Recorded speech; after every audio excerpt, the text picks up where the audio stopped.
며칠 전에 어떤 목회자들 모임에 참석을 했는데요. 거기 질문 하나가 이런 게 있었습니다. 당신이 원하시는 교회의 그 비전을 그림으로 한번 표현을 해보세요. 제가 무슨 그림을 그렸겠습니까? 조금도 주저하지 않고 그림 하나를 종이에다가 여백에다 그렸습니다. 그건 불이 활활 타오르고 있는 그림이었습니다. 제법 큰 불길을 먼저 그림으로 그렸고요. 그리고 그 가운데 교회 하나를 그려놨습니다. 그럼 거기에다가 이렇게 썼어요. NSG. 거룩한 성령의 불길로 남소 르네게가 활활 타오르고 있는 그런 그림. 하나님의 성령의 불길이 구석구석까지 불이 붙어가지고 안 그러던 사람도 성령의 불길에 휩싸여 있는 그런 교회. 더 이상 금요 기도회 나오세요 노래 부를 필요가 없고 광고할 필요가 없는 그런 우리 미래의 교회. 또 더 이상 아버지의 마음을 좀 가집시다. 이미 휘어져 추수하게 된 밭을 바라보는 그리스도의 심장을 우리 갖고 죽어있는 영혼, 싸늘한 영혼들에게 우리 접근합시다. 이런 광고를 더 이상 할 필요가 없는 그런 교회. 그러니까 오히려 너무 사람들이 뜨겁게 기도해서 그걸 좀 식혀줘야 하는 이런 교회. 너무 오래 기도 자리에 머물러 있어서 툭툭 치면서 저 형제님 자매님 저기만 시간이 너무 늦었사오니 집으로 댁으로 돌아가시기를 바랍니다. 이렇게 권면을 할 수 있는 이런 교회의 모습. 자, 여러분, 그런데요, 오늘 성령이 이 땅에 본격적으로 또 최초로 내려오시는 장면 아니겠습니까? 이 본문을 읽으면 어떻습니까? 한 가지 명백한 것은 이것이죠. 성령이 이 땅에 강림하자마자 교회가 바로 세워지는 거지요. 아멘. 자, 이렇게 보면 교회는 처음부터 성령께서 탄생시키신 것이다. 성령께서 교회를 조직하셨다. 그리고 성령께서 교회를 처음부터 주도해 가신다. 인류 역사에 전무한 일이 지금 일어난 겁니다. 오늘 오순절날 말이죠. 소위 성령 시대가 본격적으로 개막이 되었습니다. 자, 보니까 때는 오순절이에요. 이 오순절을 성경에서는 여러 가지 이름으로 부르고 있습니다. 칠실절이라고도 부릅니다. 안식일을 7번 지나고 난 다음 그 다음 날이다 해서 칠실절. 또 이 날을 다른 말로 맥추절이라고도 부릅니다. 초실절이라고도 부릅니다. 이게 보리 맥자예요. 이스라엘에서는 11월, 12월 되면은 보리 파종을 했다가 약 5, 6월 되면은 그것을 거두어요. 최초로 보리 수확을 해서 그것으로 떡을 만들어서 하나님 앞에 제사 드리는 날, 우리 같으면 이제 추수감사절과 비슷한 날이에요. 그게 오순절입니다. 다른 말로 맥추절입니다. 초실절입니다. 그러니까 어떤 열매를 거두어서 그 수확을 하나님 앞에 바치는 것을 기념하는 날, 이게 오순절이에요. 여러분, 생각해 보면 성령께서 오순절날 강림하신 데는 의미가 있지 않을까요? 장구한 하나님의 구원 역사의 열매를 보는 날, 그 열매가 교회입니다. 하나님이 창세기 때부터 이미 오래전부터 계획을 하시고 그 계획대로 오랜 세월 동안 구원 역사를 진행해 오시다가 드디어 열매로 수확으로 우리를 찾아오신 날, 성령을 주신 날, 바로 오순절입니다. 의미가 있어요. 그 예수님께서 하나님의 구원 역사를 이 땅에 오셔서 성취를 하시지 않습니까? 하나님의 아들이신 그분이 말이죠. 메시아입니다. 그리스도입니다. 이분의 탄생, 이분의 죽음, 십자가, 그리고 이분의 부활, 그리고 제자들이 보는 가운데서 하늘로 이분이 승천하시지 않습니까? 구름 위로 올라가신 장면이 자세히 묘사가 여기 나와 있잖아요. 자, 예수님은 하실 걸 다 하셨습니다. 그리고 난 다음에 최종적인 구원 역사의 바톤을 성령께 예수님이 인계를 하시는 거지요. 성령이 그 바톤을 받으십니다. 이미 하나님의 아들이신 예수 그리스도께서 성취하신 그 구원을 성령께서 내려오셔서 각 사람의 영혼을 방문하셔서 그 구원을 적용해 가기 시작하십니다. 아멘. 이 열매를 얻는 거예요. 영혼의 열매를 얻는 거예요. 예수님이 3년 동안 제자들을 데리고 다니면서 가르쳐도 도무지 귀가 열리지 않고 눈이 뜨이지 않았던 이 참 답답하기만 했던 이 제자들이 달라지는 겁니다. 성령께서 오셔서 영혼 안으로 들어가셔서 영혼의 귀를 여시고 영혼의 눈을 뜨게 하시고 마음을 움직이고 마음을 요동시키자 당장에 하나님을 알게 됩니다. 마음으로 하나님을 믿게 돼요. 머리로가 아니라 온 인격으로 마음을 담아서 하나님이 누군가 눈이 띄어요. 귀가 열려요. 믿음을 고백합니다. 사람이 완전히 달라집니다. 삽시간에 말이죠. 이게 교회입니다. 지금 그 사도행전에 나타난 이 교회, 최초의 교회입니다. 우리가 초대교회라고 부르는 교회입니다. 걸핏하면 우린 초대교회로 돌아가자. 한국교회는 초대교회를 본받자. 그토록 우리가 열망하는 초대교회의 모습이 고스란히 여기 지금 기록이 되어 있어요. 여러분, 그런데 보세요. 이 처음 이 땅 위에 세워진 이 교회, 뭘 갖추고 있습니까? 아무것도 없어요.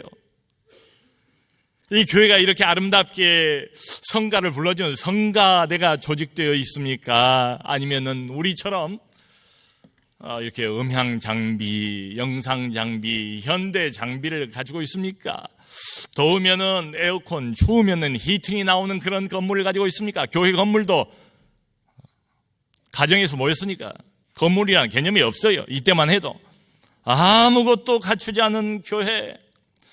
여러분, 이 교회에 몰려든 성도들은 대개가 노예 출신이 많았다고 그러지 않습니까? 노예가 누굽니까? 종살이하는 사람 아닙니까? 남의 집 머슴살이하는 사람 아닙니까? 남의 집에 빌붙어가지고 겨우 근근히 먹고 사는 것만 해결하는 이런 사람 아닙니까? 소망도 없고 돈도 없고 백도 없고 이런 사람들이 주로 모였다 이 말이죠. 그런데 여러분, 세련과는 전혀 상관이 없어 보이는 이런 사람들의 모임 초대교회. 그런데 사도행전 2장이 끝나기 전에 이 사람들은 수천 명을 구원해서 하나님 앞으로 데려왔습니다. 우리하고 뭐가 다를까요? 이게 교회입니다. 성령의 역사죠. 이 사람들은 당장에 나가서 온 세상을 뒤집어 놓습니다. 당시의 사회를 뒤흔들어 놓습니다.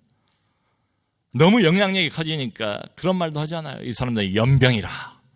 가까이 가면 걸린다. 조심해야 된다. 멀리해야 된다.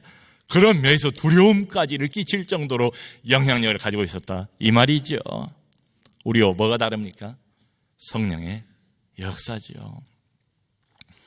여러분, 여기 보면 성령께서 처음 이 땅에 어떻게 오셨는가 잘 나와 있지요.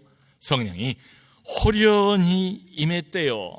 호련히, 갑자기 예측 못하는 순간에 예측 못했던 방법으로 하나님이 찾아오신 거예요. 여러분, 하나님의 역사는 이렇습니다. 하나님 우리 인간의 이성에 묶이지 않아요. 우리 어떤 합리성에 하나님 묶이지 않아요. 우리가 예상하는 바대로 하나님께서는 움직여주지 않으세요. 우리가 하나님을 좌지우지할 수 없습니다. 우리의 이성이나 합리성으로 하나님을 제한시킬 수가 없어요. 하나님은 늘 찾아오실 때에 갑자기 오십니다. 호련히 오세요. 하나님의 액션입니다. 항상 하나님의 먼저 행동을 계시하세요. 하나님에게 주도권이 있다는 말이죠. 우리 인간은 거기에 조금도 간섭할 계제가 없어요. 틈이 없어요. 여러분, 이어서 호련히 하늘로부터 성령이 임했다, 이렇게 나오지 않습니까? 하늘로부터 성령이 오셨대요. 이게 뭘 의미하는 걸까요? 성령의 임함, 그 성령의 기원, 어디로부터 이 성령이 오셨는가? 이 땅이 아니래요. 어떤 사람에게서 나온 게 아니래요. 하늘로부터 왔대요. 사랑하는 성도 여러분, 교회의 기원은 이 땅이 아닙니다. 이 땅에 어떤 인간이, 위대한 어떤 그 지성이 교회라는 것을, 아하, 인류는 이게 필요해 해서 연구해가지고 만들어낸 게 아니래요. 뜻 있는 몇 사람이 모여서 인류의 이런 문제를 고민하고 어떻게 해결할까를 고민하다가 몇 사람이 회의해서 만들어낸 위대한 단체, 그게 교회가 아니래요. 여러분, 유엔 같은 단체가 있지 않습니까? 얼마나 참 필요합니까? 얼마나 중요한 일을 많이 합니까? 여러 모양의 국제협력기구도 얼마나 많습니까? 여러분, 그런데 이 세상의 모든 단체와 교회가 결정적으로 다른 것 하나가 있습니다. 교회를 만든 건 사람이 아니에요. 이 땅에서 나오지 않았어요. 교회는 어느 누구도 이런 단체를 생각해 본 적이 없어요. 교회는 하나님의 액션입니다. 하나님이 주도권을 갖습니다. 하나님이 먼저 시작하셨습니다. 하나님이 행동으로 옮기셨어요. 구원에 대한 약속을 드디어 행동으로 옮겨서 그 열매를 사람의 영혼 속으로 찾아가셔서 그 열매를 드디어 건지시기 시작하는 겁니다. 교회를 만든 것은 하나님의 행동이다. 여기 성령이 임하는 장면까지 잘 묘사가 되어 있잖아요. 급하고 강한 바람 같은 소리가 있었대요. 태풍 소리를 한번 생각을 해보시죠. 급한, 빠르게 지나가는, 그런데 어마어마한 위력을 가지고 있는 바람처럼 성령이 오셨대요. 이게 환청이 아닙니다. 잘못 들은 게 아니에요. 기도하고 있던 120명이 다 이 소리를 들은 겁니다. 묘사할 다른 말이 없으니까 급하고 강한 바람 같은 소리라고 묘사를 하고 있는데 바람 자체는 아니었다. 바람 같을 뿐이지. 또 보니까요, 불의 혀같이 갈라진 것들이 각 사람 머리 위에 놓여 있는 것이 보였대요. 이게 또 환시가 아닙니다. 잘못 보는 게 아니에요. 분명히 눈으로 보이는 겁니다. 여러분, 소리가 들렸습니다. 그리고 눈으로 보였습니다. 우리의 어떤 육신의 감각 기관이 자극을 받을 정도로 물리적으로 성령께서 오셨다고요. 객관적으로 성령께서 오셨다고요. 불 같아 보였는데 불 자체는 아니었습니다. 뭘까요? 우리의 눈, 우리의 귀가, 우리의 감각기관이 자극을 받을 정도로 강렬하게 성령께서 최초로 이 땅 위에 다수에 모여있는 사람들에게 임하신 거지요. 근데 단순히 물리적인 현상, 그 이상이었습니다. 감각기관의 자극, 그 이상이었습니다. 이건 초자연적인 현상이었습니다. 하나님이 만들어낸 현상이죠. 하나님의 임재입니다. 임재. 하나님 자신이 오신 거예요. 압도적인 임재로 120명 위에 내려오셨습니다. 그걸 달리 표현은 못하니까 이 급하고 강한 바람 같은 소리가 온 집안에 가득했다. 모인 그 장소, 심지어는 구석구석까지도 하나님의 압도적인 임재로 가득 차 있는 그런 모습이죠. 여러분, 이게 바로 부흥입니다. 오순절은 최초의 부흥이에요. 하나님의 특별한 방문. 거룩하신 하나님, 죄인과는 늘 거리를 두셨던 그분, 아무리 애써서 그분을 쫓아가려고 해도, 말씀을 따르려고 해도 늘 실패만 했던 여전히 죄인은, 여전히 죄악의 땅에 헉헉거리면서 살아가고 있는 그 사람들에게 전능하신 그분이 최초로 본격적으로 특별히 방문을 하신 겁니다. 그분 자신이 내려오신 거예요. 친히. 여러분, 우리가 평소에도 은혜를 받으면서 누리면서 신앙생활 하지 않습니까? 가랑비 같은 은혜 있습니다. 이런 비가 없으면 우리가 생수를 마실 수 없죠. 우리 영혼의 물통이 있는데 이제 적셔져야지요. 그런데 이런 때, 부흥의 때, 압도적인 하나님의 임재로 찾아오시는 때, 특별하고 예외적인 방식으로 우리 영혼의 문을 두들기시는 이런 때가 있습니다. 부흥은 그래요. 이때는 은혜를 가랑비가 아니라 소낙비처럼 부어주시는 거예요. 소낙비처럼 급하고 강한 압도적인 전능자의 임재로 몰고 오셔서 120명 위에 내려오시는 거예요. 하나님이. 성령의 강림이죠. 이게 부흥입니다. 자, 이렇게 되자 모여있던 120명이 모두 성령으로 충만해졌대요. 그리고는 방언을 시작을 했답니다. 어떤 방언으로 하는가 하면 알아들을 수 있는 다른 나라 말로 방언을 한 거예요. 이 뒤에 나옵니다만은 이때가 이제 유대인 명절이라 세계 각국에서 사람들이 몰려들지 않습니까? 15개 지역에서 최소한 몰려든 사람들이 기록이 돼 있어요. 그 사람들이 다 자기들의 알아들을 수 있는 자기 나라 말로 이 사람들이 방언을 하는 걸 듣는 거예요. 그 나라 말을 한 번도 배워본 적이 없는 사람들이 말이죠. 요즘에 우리가 보고 있는 그 고린도전서에 나와 있는 그 방언하고는 다른 거지요. 고린도전서에 나와 있는 방언은 통역이 없으면 무슨 말인지 몰라요. 천사의 말처럼 그래도 떠드는 소리에 불과해요. 근데 이 방언은 달랐습니다. 무슨 방언 연습을 룰루랄라 해서 이렇게 된 게 아니고 성경이 뭐라고 말합니까?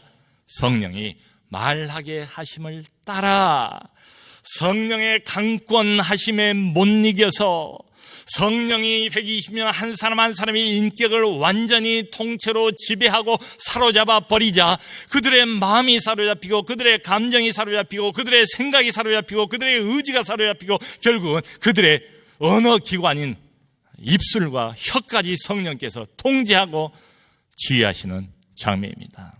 성령이 사람에게 오셔서 그 사람의 모든 것을 붙잡고 사로잡으시는 이 장면, 바로 이게 성령 충만입니다. 성령의 거대한 인격이 우리의 연약한 인격을 완전히 압도하시고 지배하시고 컨트롤하시고 통제하시는 이런 장면, 이게 성령 충만입니다. 성령이 충만하여 성령이 말하게 하심을 따라 방언을 시작하는 거예요. 여러분, 이렇게 성령이 이런 방식으로 오실 때는 우리를 내어드려야 됩니다. 저항하면 안 됩니다. 버티면 안 됩니다. 어떤 분이 그러세요.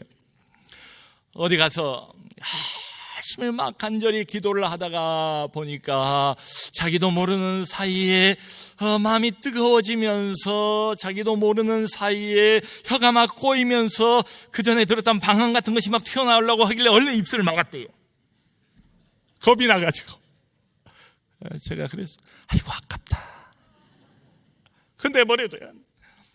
성령께서 이렇게 예외적인 방식으로 찾아온 때가 있지요. 막지 말아야 돼요. 여러분, 이런 말이 있습니다. 하늘의 힘을 얻으려면 인간의 힘은 포기해야 된다. 부흥의 기본적인 조건이 뭔가 하면 하나님의 성령께서 이런 식으로 우리 가운데 역사하시면 그 성령이 자유롭게 모든 것을 사용하시도록 우리가 다 양보해야 됩니다. 양도해야 됩니다. 버티지 말아야 됩니다. 항복해야 됩니다. 아멘입니까? 성령을 소멸하지 말아야 된다. 여기 보니까 누가가 주의 깊게 이렇게 말해요. 성령의 충만함을 받고 성령의 충만함을 여러분 받는 것이래요. 성령을 받는 것은 내 노력으로 쟁취하는 게 아니고요.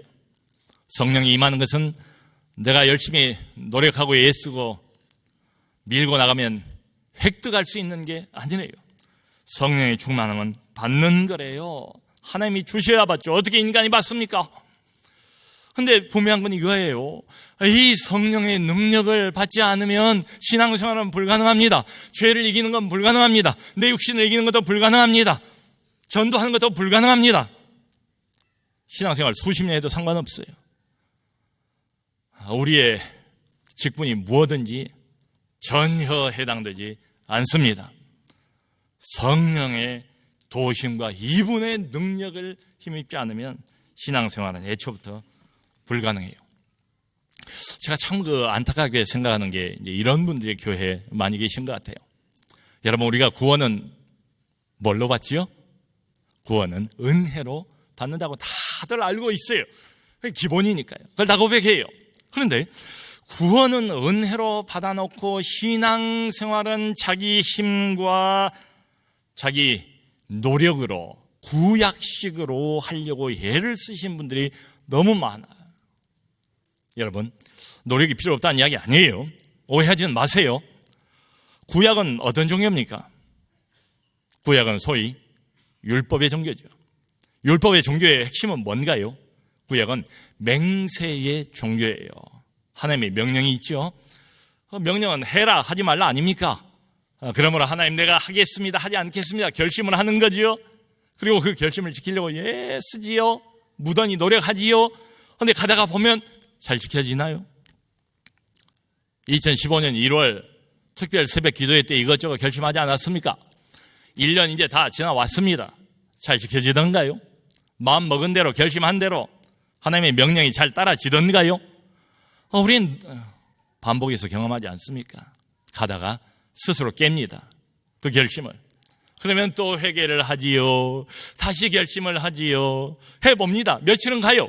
그런데 가다가 또 넘어집니다. 그러면 이번엔 더 크게 회개하고 눈물 콧물 뿌리고 더 크게 맹세하고 결심하고 또 가고 또 넘어지고 또 실패하고 마치 다람쥐 쳇바퀴 도는 것처럼 계속해서 실패와 좌절과 낙심의 세월들을 우리가 보내고 있는지도 모르겠어요. 그러면 마귀가 내버려 둘까요?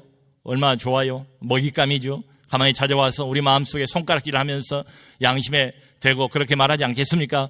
너는 위선자야. 하나님 앞에서 도대체 결심하는 게 몇 번이니? 한두 번이 아니잖아. 수십 번, 수백 번 그분 앞에서 결심하고 노력하고 또 깨지고 또 어기고 또 실패하고 너 같은 건 하나님이 이미 포기했을 거야. 다른 사람 몰라도 너 같은 자는 하나님이 길렸을 거야. 이런 식으로 우리를 정죄한단 말이지요. 여러분, 율법은 거룩합니다. 하나님의 말씀이니까요. 율법은 명령체계로 이루어져 있지요. 근데 문제는 율법은 명령만 하지 지킬 수 있는 힘을 주진 않아요. 그건 성령이 주십니다. 오직 한 분 성령밖에 없어요. 자, 여러분, 하나님이 이렇게 말한 적이 없잖아요. 죄와 최선을 다해서 붙어 싸워봐라. 그리고 죄와 싸워서 이기면 성령을 주신다고 말씀한 적이 없습니다.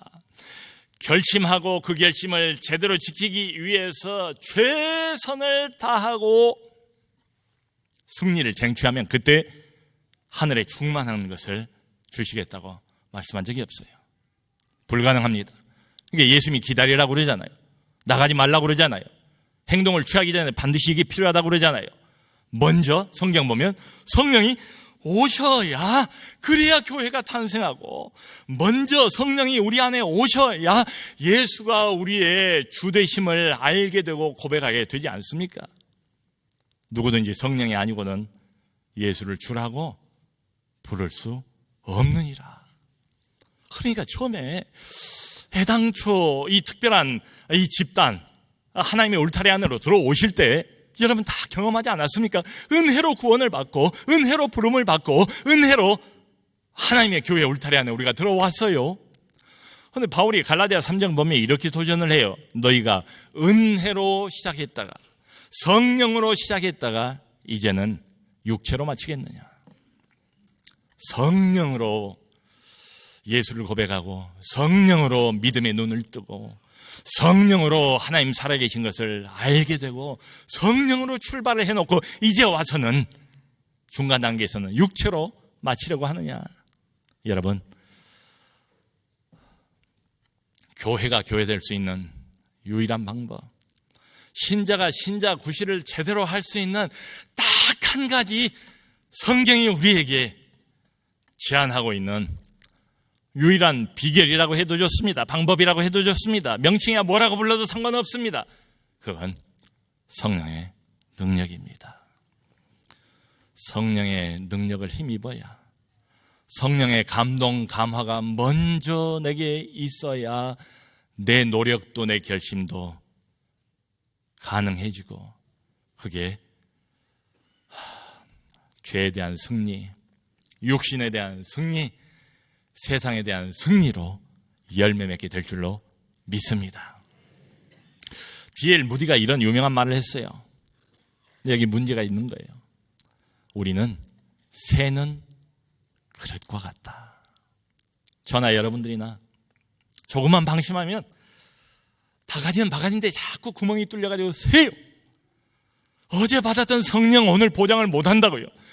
새는 그릇이래요. 그러니까 우리가 날마다 끊임없이 간구하고 끊임없이 채워져야 되는 것은 뭔가 하면 우리 영혼의 그릇 안에 넉넉하고 충분한 성령의 임재, 성령의 감동, 성령의 능력, 성령의 압도적인 찾아오심, 이게 필요한 줄로 믿습니다.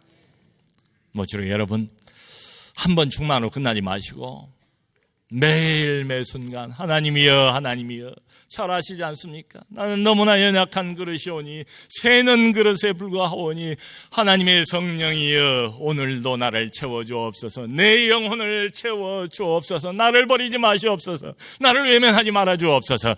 주님의 하늘의 능력으로 오셔서 내 그릇을 채워주옵소서. 모쪼록 이 성령의 능력을 힘입어서 승리하시는 우리 모두가 되기를 주님의 이름으로 축원합니다.